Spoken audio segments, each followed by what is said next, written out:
Hello and welcome to the Sisters for Fitness Wellness Show. I'm Stephanie Gaines Bryant. Our guest today is yoga instructor Steve Wolf. He has a new CD out. Welcome, Steve. Welcome. Now, give us the name of the new CD. DVD. I'm back in the 80s. DVD. Give us the name of the DVD. It's called Discovering Chair Yoga. And it's for senior citizens or people who need more assistance when it comes to performing yoga. Well, that's people's first impression of chair yoga, and it's really great for that. It makes yoga a lot more accessible to more people.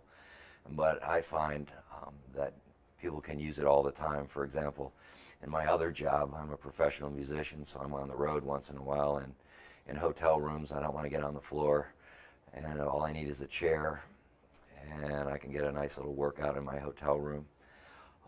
You can use it taking a break at your desk if you've been at the computer too long and need to stretch out a little bit. So really, chair yoga is for anybody. And that's why I wanted you to appear on this show today, because that's what Sisters for Fitness is all about. My yoga practice is all about the fact that yoga is for everybody. It's not just for the skinny model type. Anybody who wants to do yoga can do it, and your DVD is proof of that. You want yoga to fit the person who's doing it, because so many people think, oh, I can't do yoga, I'm not flexible enough. But of course, that's the reason why you should do yoga, is to get more limber, to get a little stronger. And those are the people that need it, and yoga, those are the people that I want to reach with this project, Discovering Chair Yoga. What are the benefits of doing chair yoga? Well, movement is good, and as we get older, we can't take our health for granted as much as we could when we were young, so we have to do maintenance. So for one thing, like when you're stretching out the rib cage in your chest, you're improving your breathing capacity, and breathing well is so essential to good health. So that's one thing. Even just basic things, they say that your ability to stay independent into your senior years has a lot to do with whether you can get up out of a chair or not, for example, or get off the floor. So, you know, keeping your hips and legs a little stronger so you can stay independent for more years. And what are the benefits of taking care of yourself while you're doing yoga? Because, of course, a lot of people have certain limitations. So what is your advice to people who say, oh, I'd love to do yoga, but I have a shoulder injury, I have a lower back injury? How do you assure them that you can still do yoga even with your limitations? Well, one thing, if you're starting a new exercise program, you should always check with your doctor, get their advice about it. But you'll find more often than not, doctors nowadays are aware of the benefits of yoga, and they're actually, I'm finding a lot of people coming to my classes that their doctors told them you should go do a Tai Chi class or a yoga class. So start with that, but also if it hurts, if it's painful, then your body's telling you something. It's telling you to stop. And so listen to your body. That's probably the biggest indicator. Also, it's often a good idea to work with a trained teacher who can just point out little details like how to bend at the hips and not the waist so you don't strain your low back, for example, if you're doing stretches like that. Just little details like that can improve the quality of your work and make you less likely to have an injury. You've been doing yoga for quite a long time. What got you started?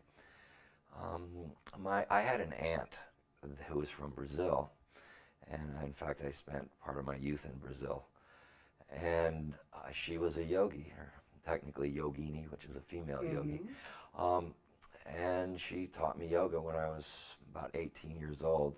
I never forgot it and kind of dabbled with yoga on and off for a lot of years, until it finally stuck in the 90s. I started going more regularly, and I'm also a martial artist. I teach a martial art called Aikido.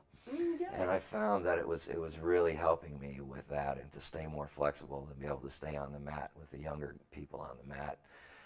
by doing yoga and staying stretched out. And so I decided to go ahead and take the teacher training. And I've never stopped training since. It's being a yoga teacher in a way is like being a doctor. You know, you're always studying and Yes. learning new things. And because the human body's endlessly fascinating and interesting. Indeed it is. So, And so there's a difference between taking yoga classes and teaching. What yes. made you feel like you wanted to bring this to other people? Well, one reason was very pragmatic. You know, as I approach my senior years, I wanted to have a career or something that would work for me as a senior, something that would be good for me. As I've spent a lot of my life on the road as a musician, and I've been winding that down in recent years, so I don't travel as much as I used to. And I just really enjoy sharing that with people, and my yoga classes are the highlight of my week often. Oh, And wonderful. it's just you develop these great relationships with people, and when people come back and Steve, you know, when I came to your class, I couldn't raise my arm past my shoulder. It's so And now look at this, and they'll do that in front of the class, and everybody's like clapping, and yeah, it feels really good. Well, let's talk about the DVD. What made you decide to do this? You said it was a lot of years in the making. Yeah, it took about 3 years. That's the actual production, but you could say, you know, over a decade in the making since I started teaching seniors classes for Prince George's County. I started down at Hillcrest Heights, teaching seniors classes there, and now I'm teaching in Camp Springs at the Camp Springs Senior Activities Center. And so I teach 2 seniors classes a week now, in addition to my other classes. And I just wanted to make it more accessible to people. So I started putting some videos online on my YouTube channel, and finally I made it all into a DVD. So describe the DVD. Are there different parts to the DVD? Yes. Do you break it down? Describe what you did in the DVD. Well, I made it to have a twofold purpose. One, I wanted to make it accessible to anybody who just buys it and wants to have a basic practice session. So there's 9 practice sessions, 9 sequences from very gentle to more challenging and various lengths. And then I also have an a la carte menu. So you can go in there and look under sections, for example, you know, side bends, and it'll list a bunch of side bends that you can do. So teachers can look in there and get ideas for what they want to teach in their own seniors yoga classes or chair yoga classes. Go ahead, finish telling us. And well, that's pretty much it. So it's designed, I think I have a subtitle for students and their teachers or something like that, I forget, but that's the idea. Because it is a growing market, you know, the baby boomers are all getting to that age, and they're all waking up to, you know, I got to start taking care of this body of mine. And so they're coming into these classes, and so there's really a market for this out here.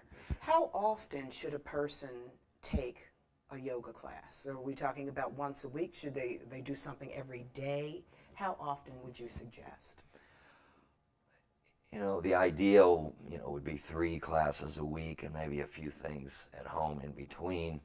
The reality is that most of my students come once a week, but some of them, like at the Camp Springs Senior Center, they'll take other classes too, or they'll belong to the walking club over at Iverson Mall. There's groups that get together and walk, and they get T-shirts that say, I walked 200 miles. And, you know, movement is good. And so it's good to do yoga by itself or yoga in combination with other modalities. Moving your body is the point. Yoga is especially good, though, because it's a full body practice. Well, some people complain that it's not like other practices.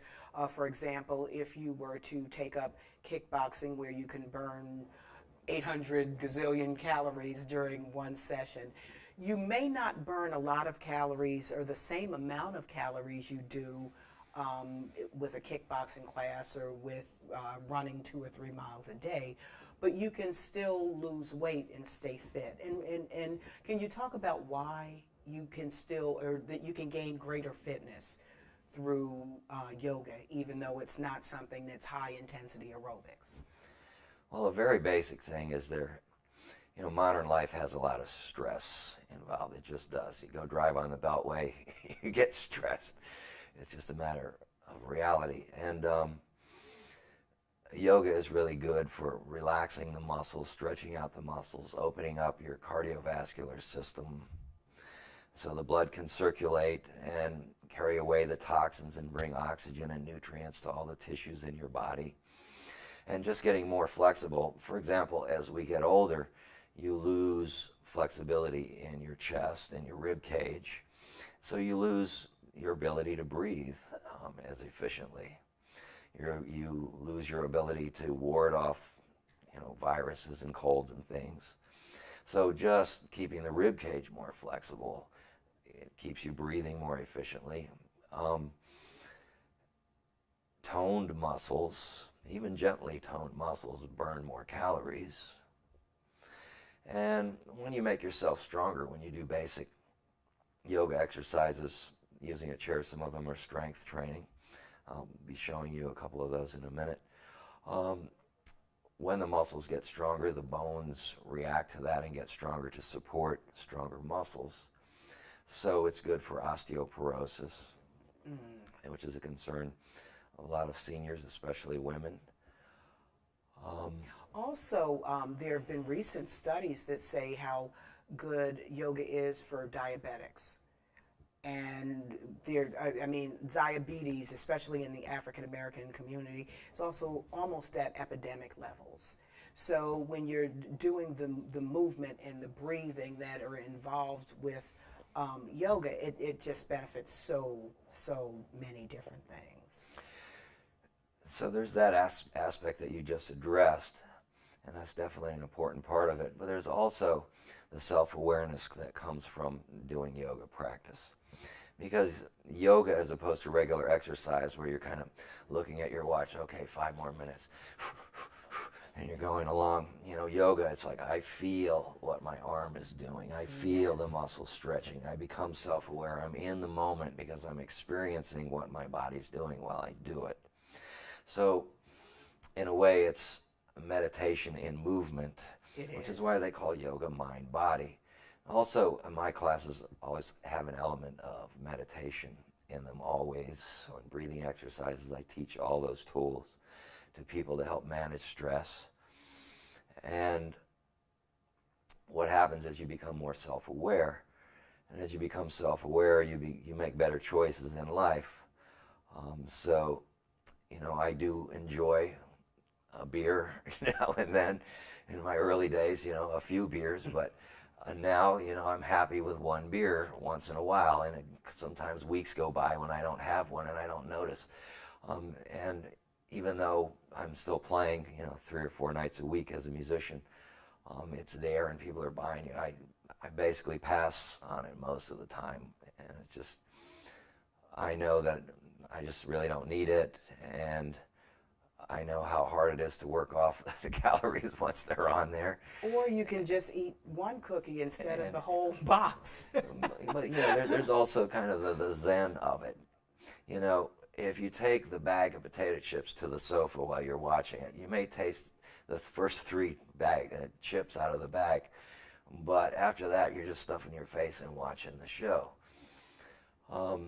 So, they say put a couple chips in a bowl and take that. And you don't even taste the rest, and the show's over and the bag's empty. You don't even know. So, if you're going to have a snack, then do those tricks. Just take a few with you to the sofa so you don't scarf the whole bag without even realizing it. I was listening to what you said just a few minutes ago about feeling your body. Yes. And we really don't feel our bodies. We live in these bodies 24 hours a day, 7 days a week, and you don't know what your arms feel like when you're doing a side stretch. Right. You just don't know what your body feels like even. And what does that do for you, becoming aware of your body? most people don't think about their bodies until something goes wrong. It's the way some people are about their cars. When something breaks, they go to a mechanic. But sometimes their car has been telling them for a long time that something's going wrong, like a little noise or something. And so when it comes to the human body, it's the same thing. Your body will tell you, if you're paying attention, you know what, this isn't right, I should go have this checked out.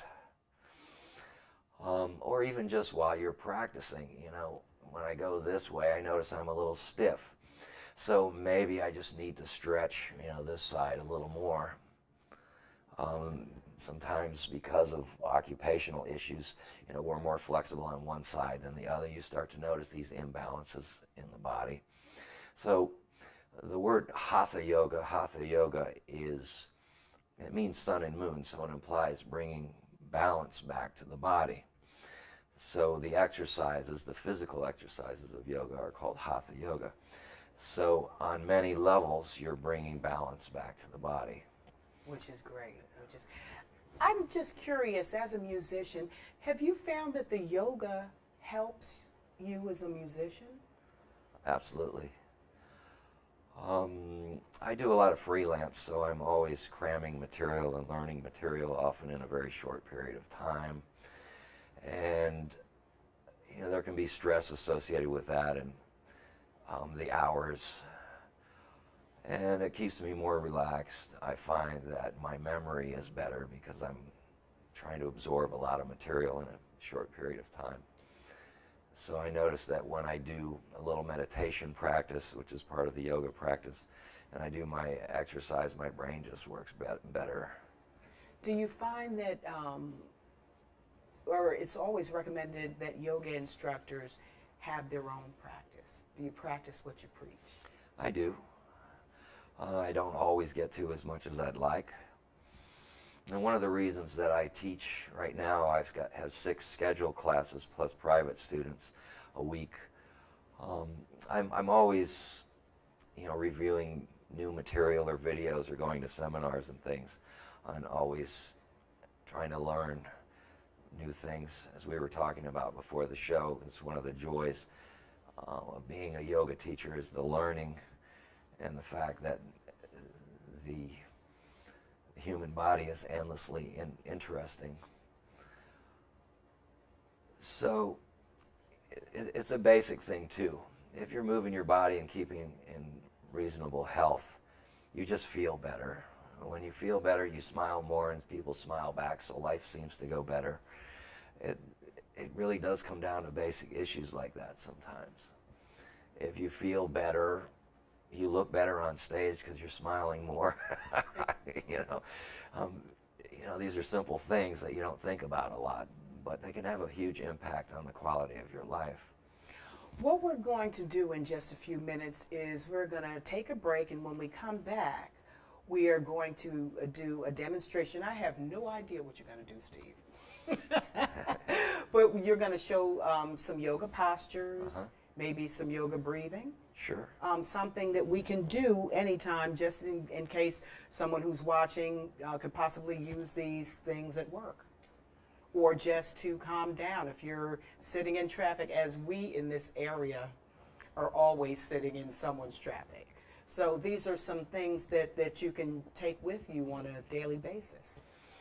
You know, one of the big problems that people have from all that sitting is they have back problems. So what happens is the muscles in your hips get really tight. The psoas muscles, the hip flexors.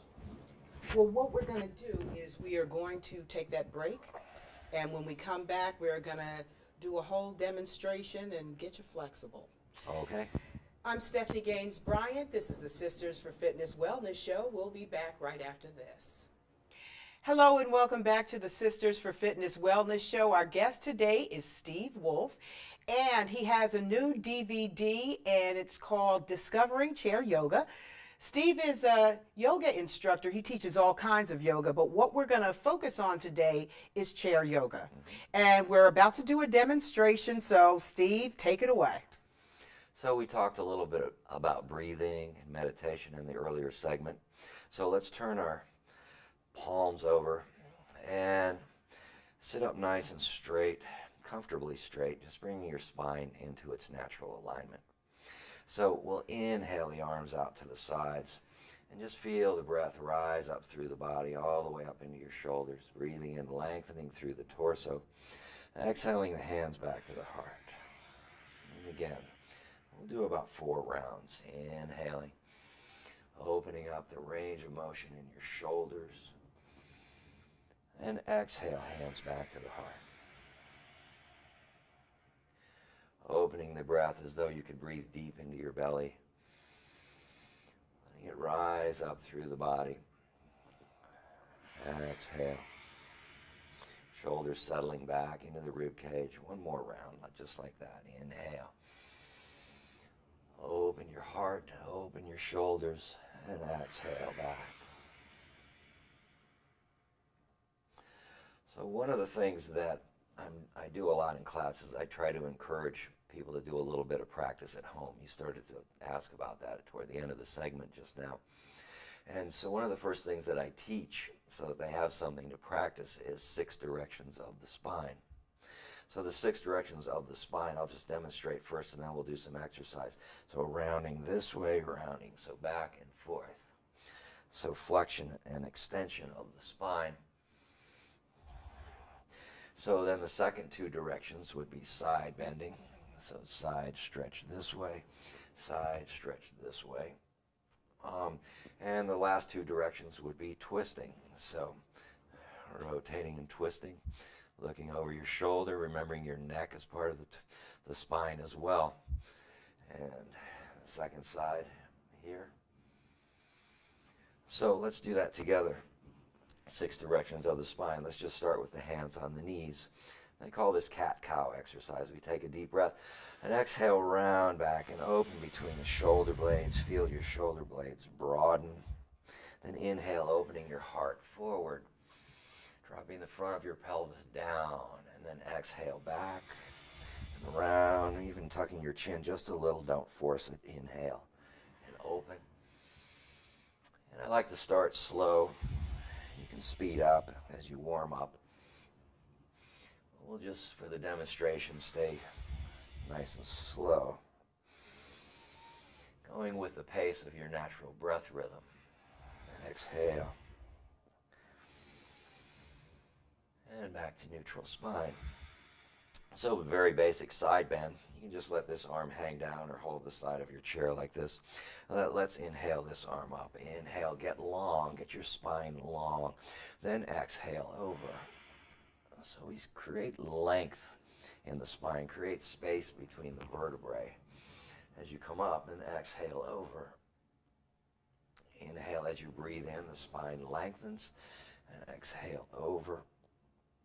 And then we inhale up and get long, and exhale over. This time, take this hand across to your opposite knee and inhale up.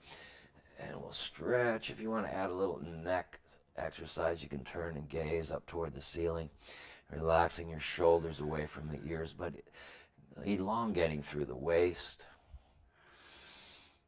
relaxing your face, noticing any place in your body that might be holding tension as you breathe, maybe even going to that place with the breath as you hold it. So let's inhale up now. And exhale, let's do the second side. Hand comes across in the bottom and inhale up and exhale over, gazing up toward the ceiling. Relax your shoulders, but again, lengthen your rib cage away from your hips, your pelvis, and breathe into that space. In Hatha Yoga, we always use the breath to kind of monitor how we're doing. If the breath is labored, it usually means we're straining or holding tension somewhere in the body. So we use that information to improve the quality of the practice. 1 more deep breath in. And exhale up. So let's do a twist. So we'll inhale both arms up. And we'll rotate this way. And hand comes to the back of the chair here. The other hand comes across to the opposite knee. And you're sitting straight up out of your hips. Both sit bones grounded equally into the chair. Dropping your shoulders away from the ears, heart open in front, and gazing over the back shoulder. How much can you relax through the neck and shoulders? And here again, we're monitoring breath. And if you're pulling too hard on your hands, you're probably creating tension in the upper body. So tune into that. Can you just open and allow yourself to receive the posture instead of cranking yourself into the posture?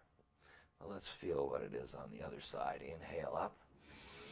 Get long first. Again, create that length in the spine. And then exhale. Look over your back shoulder. Drop your shoulders. Lift your heart. And come back to that breath awareness. What is your breath telling you about how it is to be in your body? Are you breathing naturally and openly? Or is there some little place that feels a little stuck? Can you bring your awareness there and soften maybe the shoulder blades, maybe the base of your neck?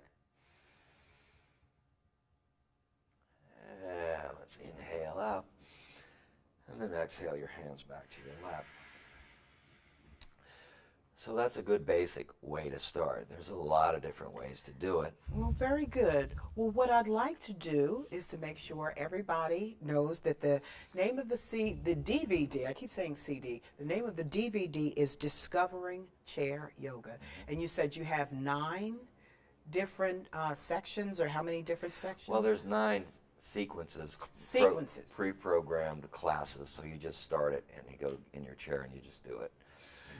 And that just sounds so simple, just a simple way to move, a simple way to breathe. Right. Steve, I thank you so much for joining me today on the show. I was very excited about having the pro. We've been talking to yoga instructor Steve Wolf.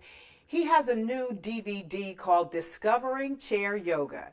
Thank you so much for joining us. I'm Stephanie Gaines Bryant. This is the Sisters for Fitness Wellness Show. Have a great day.